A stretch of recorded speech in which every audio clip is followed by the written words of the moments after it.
नमस्कार दोस्तों, मैं हूँ मनविंदर और मेरे चैनल पे आप सभी लोगों का बहुत स्वागत है। आज चर्चा को शुरू करने से पहले मैं वरिष्ठ पत्रकार विनोद शुक्ला जी को जोड़ती हूँ अपने साथ। सर, आपका बहुत-बहुत स्वागत है मेरे चैनल पे। बहुत धन्यवाद मनोज जी। सर, आगे बढ़ने से पहले मैं आपको एक ट्वीट दिखाना चाह रही हूँ। ये देखिए, हर रोज़ शाम 5 बजे कुछ टीवी चैनल्स पर नफ़रत का एक बाज़ार सजाया जाता है। ऐसे में इंडिया गठबंधन ने तय किया है कि हम नफ़रत के बाज़ार में ग्राहक बन कर के नहीं जाएँगे। हमारा उद्देश्य है नफ़रत मुक्त भारत, जुड़ेगा भारत, जीतेगा भारत। अब इसके साथ इन्होंने एक लिस्ट भी जारी की है।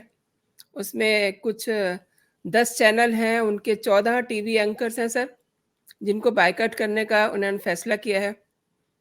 इनमें अदिति त्यागी हैं, अमन चोपड़ा, अमीश देवगन, आनंद नरसिम्हा, अर्नब गोस्वामी, अशोक श्रीवास्तव, चित्रा त्रिपाठी, गौरव सावंत, नविका कुमार, प्राची पराशर, रूबिका लियाकत, शिव अरूर, सुधीर चौधरी और सुशांत सिन्हा। सभी अलग-अलग चैनल्स को होस्ट करते हैं।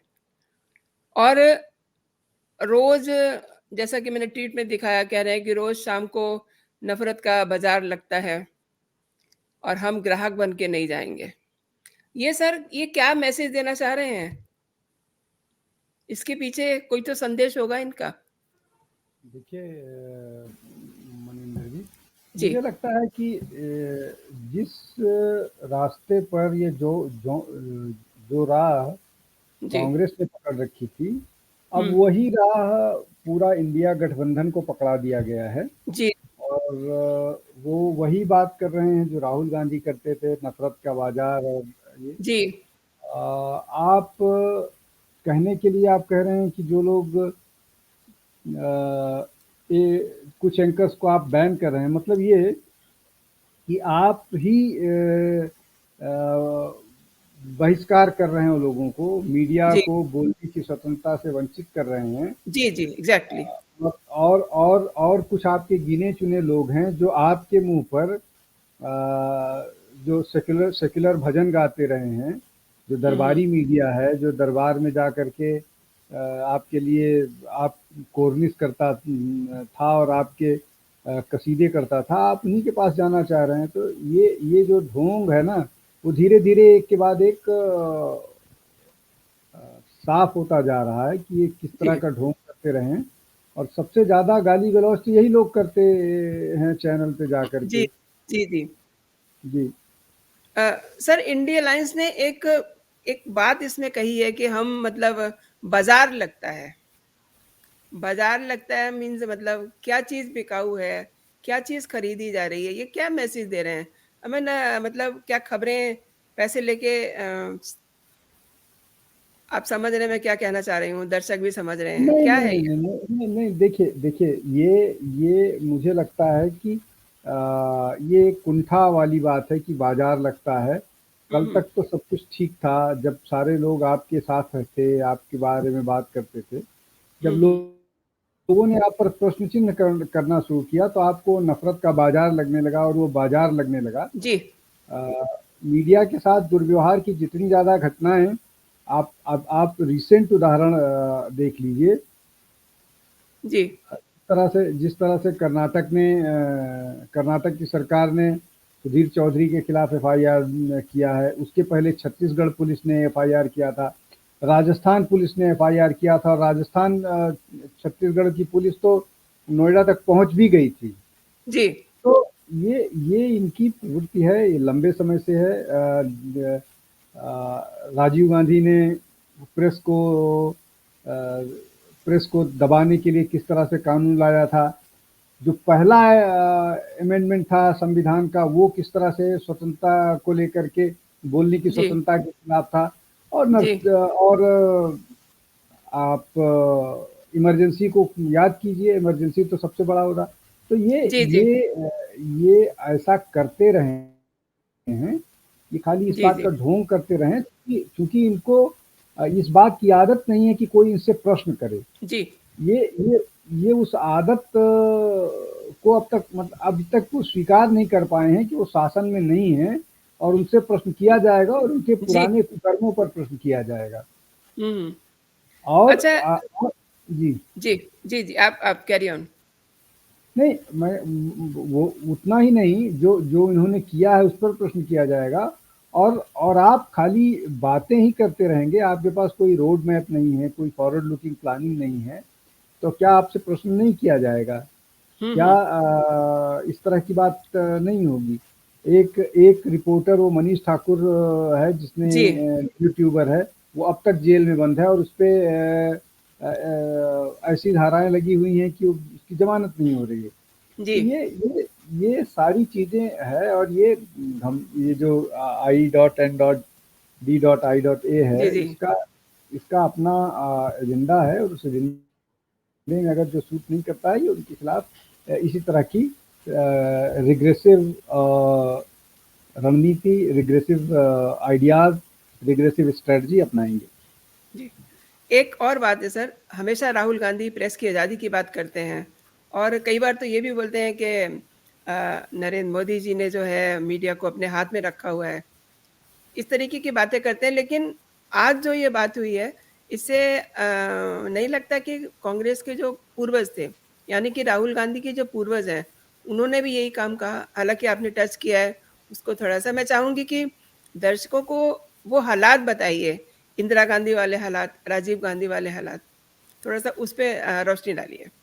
ठीक है, देखिए नेहरू जी ने भी फ्रीडम ऑफ स्पीच को सप्रेस करने के लिए बहुत सारे किए, बहुत सारी किताबें बैन की, मजरू सुल्तानपुरी को बैन किया जी, उनको तो जेल है। में डाल दिया था। हाँ, जेल में डाला था साल भर के आसपास शायद वो जेल में थे। जी। हारमोनियम बैन किया था। हुँ, इस तरह हुँ। की बहुत सारी चीज़ें हैं जो नेहरू जी ने किया, फ्रीडम ऑफ स्पीच के हुँ, हुँ। खिलाफ बहुत सारा वो किया। लेकिन नेहरू जी का दौर कुछ और था, उस समय नेहरू जी पर प्रश्न करने की किसी की हिम्मत नहीं होती थी। हुँ, इसलिए हुँ। कि इसलिए कि सामान्यतः ये बात सारे भारत में कह दी गई, मतलब फैला दी गई थी कि जी, शायद पूरी पूरी भारत की जनता को नेहरू जी का एहसानमंद रहना चाहिए और उन्होंने ही जी, स्वतंत्रता दिलाई। इसलिए जी। नेहरू जी से बोलने की, नेहरू जी पर प्रश्न करने की किसी की हिम्मत नहीं होती थी। जी, जी। और उसी का परिणाम था कि वो जो भी उनके निर्णय होते थे, वो अ, वो ले लेते थे और उस पर कोई बोलने वाला नहीं होता था। जी। उसके बाद सबको मालूम है कि 47 से 75, हुँ। मतलब साल के अंदर ही इस देश में इमरजेंसी ऐसी स्थिति खराब कर दी ये जी, कांग्रेस के लोगों ने, इसलिए कि जी, तब तक तो और कोई था ही नहीं। जी, 47 से लेकर के और 75 तक सिर्फ कांग्रेस का शासन रहा है और कांग्रेस ने ऐसा क्या गुल खिलाया कि उसको इमरजेंसी लगानी पड़ी, जी, इंटरनल डिस्टर्बेंस का हवाला दे करके। जी, भाई, जी। अगर अगर कोई इस तरह की स्थिति होती तो बात सारा कुछ तो आपके पास था, लॉ एंड ऑर्डर से लेकर के सारी व्यवस्था, सारा कुछ आपके पास था। आपने नहीं हैंडल किया, आपके पास लीगेसी थी, फैमिली लीगेसी थी।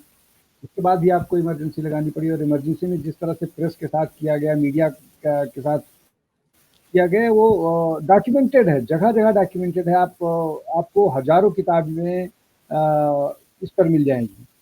उसके बाद फिर राजीव गांधी ने भी एक कानून बनाने की कोशिश की जिसका बहुत विरोध हुआ। उस विरोध जी, के जी। कारण उस कानून को वापस लेना पड़ा, प्रेस की स्वतंत्रता के खिलाफ उन्होंने कानून हुँ, हुँ, लाने की कोशिश की। हुँ। तो ये उसी परंपरा के लोग हैं। राहुल भी सब ये ताना देते हैं प्रधानमंत्री को लेकर के कि प्रधानमंत्री जब से प्रधानमंत्री बने हैं तब तक उन्होंने कोई प्रेस कॉन्फ्रेंस नहीं किया है। सोनिया गांधी 18-19 साल कांग्रेस की अध्यक्षा थी, कितना प्रेस कॉन्फ्रेंस किया उन्होंने? जी, लीडर ऑफ अपोजिशन थी 5 साल, कितनी कितने प्रेस कॉन्फ्रेंसेस किए? तो ये बहुत सारे प्रश्न हैं जिसके जवाब कांग्रेस के पास नहीं है, और उसी धारा में ये INDIA भी बह रहा है। जी। अब इस धारा का क्या लाभ क्या हानि ये तो समय बताएगा, लेकिन ये कोशिश वही की जा रही है कि उसी रंग में रंगा जाए जिस रंग में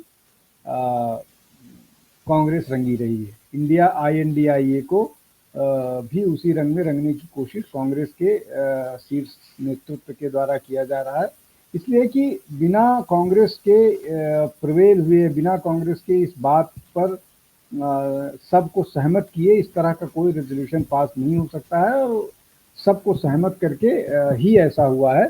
और इन लोगों पर जो कांग्रेस के सोशल मीडिया हैंडलर्स हैं, जो कांग्रेस के सिंपथाइजर्स हैं या कांग्रेस के छोटे नेता हैं, 2M या उससे नीचे दर्जे के जो नेता हैं, वो लगातार इन पत्रकारों पर हमलावर रहे हैं, उन पर उनको ट्रोल करते रहे हैं, उनके पीछे मतलब अगर आप जिसका भारतीय राजनीति से कोई लेना देना नहीं है, उसके अलावा भी कोई बात करते हैं और अगर आप इन 14-15 लोगों में हैं तो आपको ट्रोल किया जाएगा। तो बाकी ये योजनाबद्ध तरीके से किया जा रहा है, और योजनाबद्ध तरीके से करके ये सामने रखा गया है, और उसकी परिणत सबके सामने है। जी सर, आज मैं देख रही थी कि सुधीर चौधरी ने एक ट्वीट भी किया है।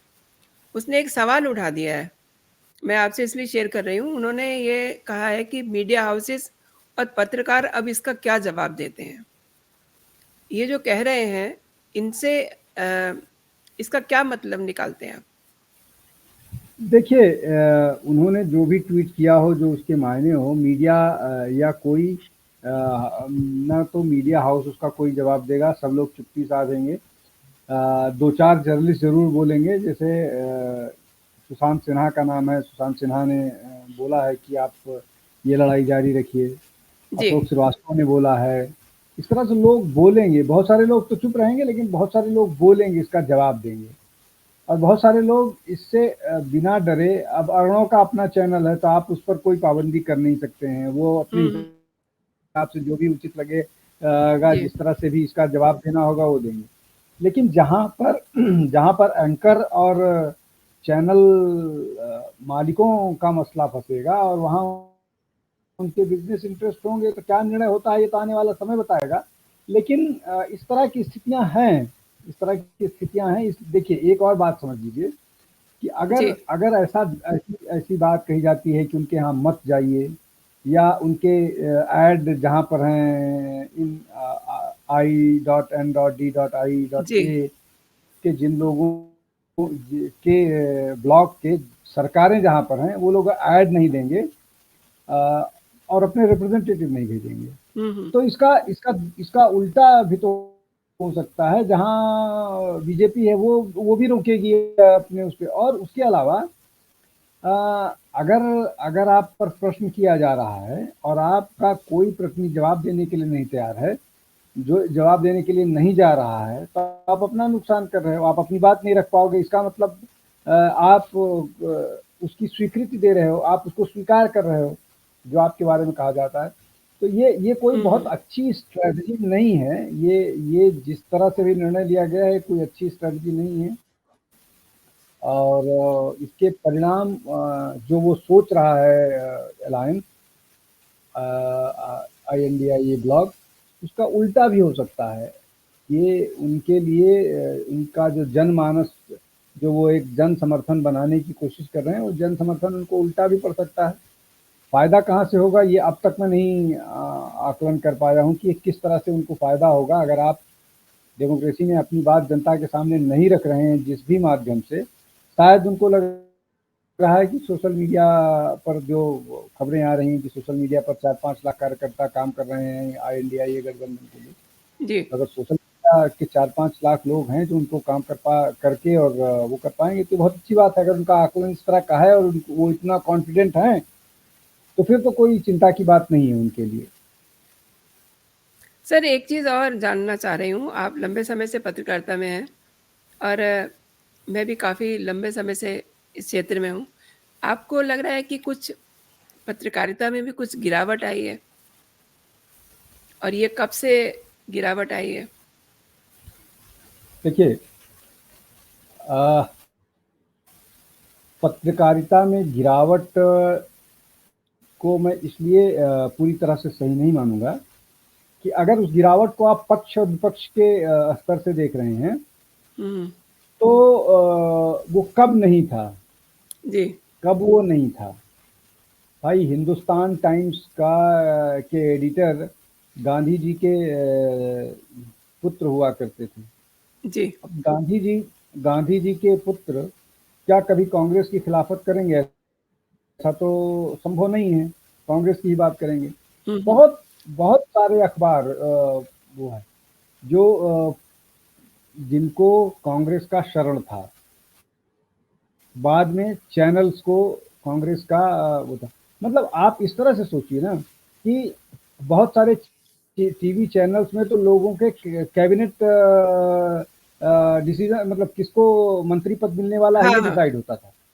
जी, तो बिल्कुल, बिल्कुल। जब तो आप डिटेरियोरेशन कब बात कर रहे हैं? मतलब ये 48 में डिटेरियोरेशन हुआ, 70 में डिटेरियोरेशन हुआ, 70 में डिटेरियोरेशन हुआ, या 85 में डिटेरियोरेशन हुआ, या 2014 के बाद? तो ये बहुत सारी चीज़ें विज़िबल हो गई हैं, अभी बहुत सारी चीज़ें हैं जो सबको पता लग रही हैं। अन्यथा जो सरकार का पक्ष लेने वाले और सरकार के खिलाफ लेने, दोनों तरफ लोग थे। सबको मालूम है कि बिरला इंडस्ट्रियल हाउस किसके साथ हुआ करता था, और बिरला का कौन सा अखबार है, या एक्सप्रेस को भी अगर हाँ। वो किया जाए, या हुँ। हिंदू हिंदू का जो उनका अपना एक जो एडिटोरियल जी। पॉलिसी है वो किस तरह से काम करती है। हुँ, हुँ। इसमें इसमें इसमें कोई किसी चीज़ को स्पष्ट करने की ज़रूरत नहीं है, सब अपने आप स्पष्ट है। तो ये कहना कि ये आज से 70 साल पहले नहीं था और आज अचानक हो गया, अगर आप उसको इस दृष्टि से देखते हैं कि सरकार के साथ और सरकार के खिलाफ, जी। अन्यथा अन्यथा अन्यथा निश्चित तौर पर डिटेरियोरेशन तो हुआ ही है। डिटेरियोरेशन शायद 50 से वो एक ग्रेजुअल प्रोसेस है। 50 जी। से 60 में थोड़ा हुआ, 60 से 70 में थोड़ा हुआ, 70 से 80 में थोड़ा हुआ। बहुत सारी चीज़ें दिखने लगी। नहीं तो अब वो इतना ज़्यादा हो गया है कि ज़्यादा दिखने लगा है। लेकिन ये पक्ष-विपक्ष का मामला हमेशा से रहा है। जी। और ये आप इसको इंडिपेंडेंस से पहले की भी बात कर सकते हैं। बहुत सारे अखबार ऐसे थे जो अंग्रेज के साथ अंग्रेज़ों की पॉलिसी के साथ थे, और हुँ, हुँ। बहुत सारे ऐसे थे जो स्वतंत्रता सेनानियों ने भी शुरू किए थे, वो अंग्रेज़ों की पॉलिसी के खिलाफ, और शुरू ही से लिए किए गए थे कि अंग्रेज़ों की पॉलिसी का विरोध करना था। तो ये जी। पक्ष और विपक्ष तो हमेशा से रहा है। जी। रही रही बात, बहुत सारे और मसले हैं, बहुत सारी और चीज़ें हैं जो जो निश्चित तौर पर उस पर वो एक बड़ा मसला है। जी। उसको तो स्वीकार करना चाहिए, पत्रकार होने के नाते मुझे आप सबको स्वीकार करना चाहिए कि वो एक क्षरण डिटेरियोरेशन हुआ है। और ये काफ़ी ट्रोलिंग हो रही है इस बात को लेकर के कि ये जो इंडी अलायंस है, इन्होंने सनातनी पत्रकारों के कारण जो है ये ऐसा एक मैसेज दिया है, ऐसा एक बात कही है। आप कितने सहमत हैं इससे? क्योंकि ये देखिए, अक्सर ये कहते हैं कि शाम को जो डिबेट्स होते हैं उसमें हिंदू-मुस्लिम करते हैं। कितने देखिए सहमत हैं आप मुझे इससे? मुझे मुझे तो इस तरह की जो जानकारी है उस हिसाब से इस जो सूची सोशल मीडिया पर चल रही है, मेरे पास कोई रिपोर्ट नहीं आई है जो इन जी। लोगों ने जारी की है, ना मैंने जानने की कोशिश की। उस रिपोर्ट में वो अभी जो भारत 24 जिन्होंने ज्वाइन किया है, जी, वो एंकर रूबिका, रूबिका। रूबिका रूबिका लियाकत, उनका भी नाम है। हुँ, एक सम जैकब हैं, उनका भी नाम है। तब हुँ, ये सनातनी अगर ये भी सनातनी हैं और सनातन के कारण विरोध कर रहे हैं, तो देखिए मसला मसला ये इसका धर्म से रूबिका ज़्यादा ने तो राजनीति। सर सनातन होने की वजह से ही आर भारत को जॉइन किया ना, उनको वहाँ प्रॉब्लम हो रही थी, तो ये बात तो ज़ाहिर हो गई ना। अ, नहीं, तो मैं आप के फैक्ट्स हो सकते हैं कि उन्होंने शायद वहाँ पुराने चैनल में उनको प्रॉब्लम हो रहा हो और इसीलिए उन्होंने ये चैनल ज्वाइन किया और उनके अपने जो जो उनका सोचने का नज़रिया है, उस नज़रिए के कारण उनको दिक्कत हुई, उनको छोड़ना पड़ा। लेकिन ये जो बात कही जा रही है कि ये सनातन का मसला है, ये मसला सनातन का नहीं है, मसला ये आइडियोलॉजिकल है। अब उसमें आइडियोलॉजी को आप किस तरह से जी। को आइडेंटिफाई कीजिएगा कि ये सनातन का मसला है, हुँ, हुँ। ये सेकुलरिज्म वर्सेस मतलब अपीजमेंट वर्सेस जी। ये अपीजमेंट के खिलाफ मसला है, ये हुँ, हुँ। नेशन का मसला है, ये भारत वर्सेस इंडिया का मसला है। हुँ, हुँ। ये बहुत सारी चीज़ें हैं जो जो चर्चा में आते रहेंगे, जो जी, चर्चा में आते रहेंगे, लेकिन ये सनातन के खिलाफ ये लड़ाई कैसे लड़ पाएंगे ये मुझे नहीं समझ में आ रहा है। वो तो पॉलिटिकल लड़ाई है, उस पॉलिटिकल लड़ाई को पॉलिटिकल पार्टी को ही लड़ना होगा। जी। जी। ये मैं आपको एक बार फिर से ये ट्वीट दिखा रही हूँ। अ, आप देखिए इसमें नफ़रत के बाज़ार में ग्राहक बन कर के नहीं जाएँगे। तो ये सर क्या ये साउंड करता है कि पत्रकार जो है वो जस्ट लाइक फॉर सेल ये साउंड कर रहा है ना ये? अलायंस का ये जो कहना है वो ये साउंड कर रहा है। क्या कहते हैं आप? चलते-चलते इस पे भी बात कर लें। नहीं नहीं, वो मुझे तो ये लगता है वो ये कह रहे हैं कि ये जो जो बाजार लगी हुई है उस बाजार में हम नहीं जाएंगे, हम उस हुँ। बाजार में खरीदार बन के नहीं जाएंगे। मतलब उनका इशारा खरीदार जो ये है खरीद कि ये सारे, खरीदार हाँ बन के नहीं जाएँगे। हाँ हाँ, ये सारे ऐसे लोग हैं जो शायद खरीदे जा चुके हैं, बाजार में थे और बाजार में इनकी लेकिन हम उस बाजार में नहीं जाएंगे। हुँ, हुँ। ये फिर मैं कहूँगा ये उनका अपना सोचने का नज़रिया है, और इस तरह का कंटेम्प्ट वाला भाव हमेशा से रहा है। जो एक राजा वाली प्रवृत्ति थी कि हम हैं राजा, हमारे पर कोई प्रश्न नहीं लगा सकता है, वो मानसिकता एक है। उस मानसिकता का कोई जवाब नहीं है। उस मानसिकता से निकलना खुद पड़ेगा कांग्रेस के टॉप लीडर्स को, विशेष रूप से गांधी परिवार को। उसका कोई दूसरा जवाब या दूसरा तरीका नहीं है। देखिए माइंडसेट का मसला है, इस माइंडसेट से आपको खुद निकलना पड़ेगा। कोई दूसरा आदमी ना आपको इसमें सीख दे सकता है, ना कर सकता है। आपको अपने आप को भारत का नागरिक मानना पड़ेगा, जनता के सामने जाना पड़ेगा, चुनाव लड़के आना पड़ेगा। चुनाव में आपको परिणाम आपके अनुकूल मिले तो आप शासन सत्ता संभालिए, राज कीजिए, मतलब जनता के कल्याण का काम कीजिए।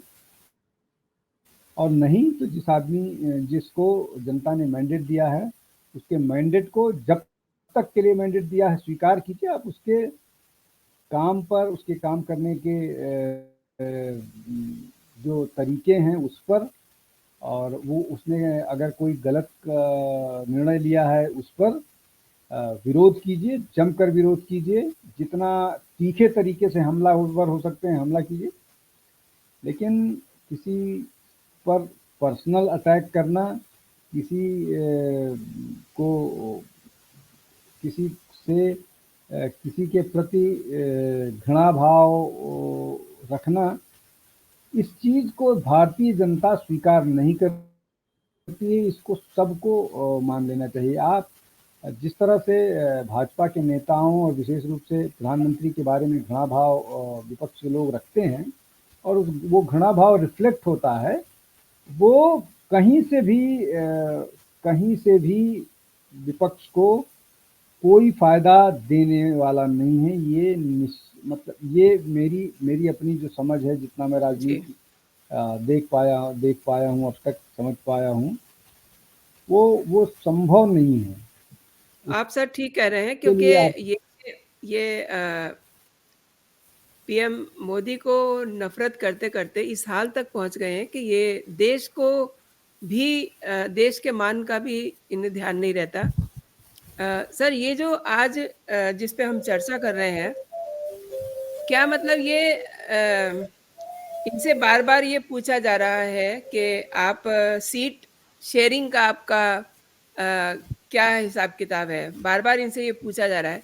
तो ये आपको लग रहा है कि कहीं ध्यान भटकाने के लिए ये मतलब पत्रकारों को यूज़ कर रहे हैं इस तरीके का बयानबाज़ी करके? नहीं, उसमें उसमें कोई पत्रकारों को या ध्यान भटकाने का नहीं है। वो हुँ, सीट शेयरिंग पर सहमत इसलिए नहीं बन पा रहे कि वो खुद ही नहीं अभी आपस में सहमत हो पा रहे हैं कि कौन कहाँ से कितनी सीटें लड़ेगा। वो सबसे मुश्किल काम है इस अलायंस जी। के लिए जिस समाधान खोजना। अब वो समाधान चुनाव के नज़दीक आने तक सॉल्व नहीं होगा। अभी उसपे लगातार बैठकें होंगी, इतनी जल्दी उनका समाधान नहीं होने पाया। अगर अगर वो उसका समाधान कर लेते हैं, तो ये निश्चित तौर पर अलायंस के लिए एक बड़ी उपलब्धि होगी। तो सीधा-सा बात यही है कि वो उस मामले पर सीट शेयरिंग को लेकर के सहमति बनाना अपने आप में एक टेढ़ी खीर है। देखते हैं उसपे क्या होता है, लेकिन मुझे लगता है कि वो इतनी जल्दी सॉल्व होने वाली नहीं। सर बहुत-बहुत शुक्रिया आपका निक ऑफ द टाइम ने आपने मेरे शो में आना स्वीकार किया और दर्शकों को इतनी बेहतरीन जानकारी दी। बहुत-बहुत शुक्रिया आपका सर। नमस्कार। बहुत धन्यवाद, नमस्कार।